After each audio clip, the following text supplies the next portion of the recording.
Hi, I'm George from Delta Hydrofoil, and today I want to talk to you about hydrofoil whistling. Definitely not something you want with your hydrofoil. It's not so much that it makes your hydrofoil slow, although sometimes your hydrofoil can be very slow due to the same causes as whistling, but certainly a common situation is that your foil is actually pretty fine and it whistles and it's just a nuisance to yourself and everybody else, and it can be pretty bad.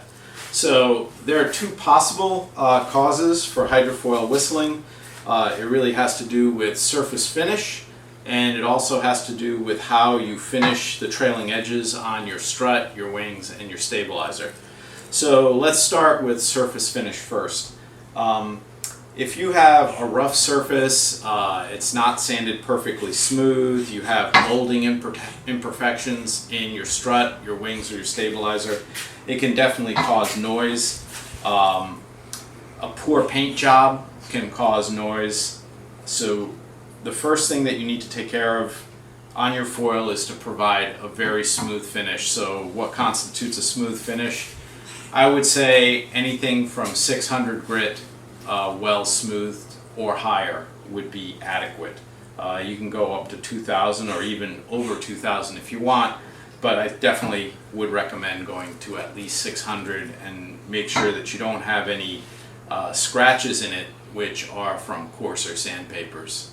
Well, what I like to do as a first step is to use glazing compound. So this is Bondo glazing and spot putty. You can pick this up at any automotive place. You might even be able to get it at Walmart. And this is a solvent-based material. It's not epoxy, so it has a lot of solvent in it and it dries very, very fast.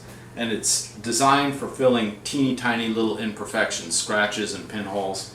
So what I'll do is I'll use this material and I'll spread it with an expired credit card or gift card, something like that, or you can actually even use a utility knife blade, which is nice and flat, and you don't want to leave a lot of excess of this material on the surface.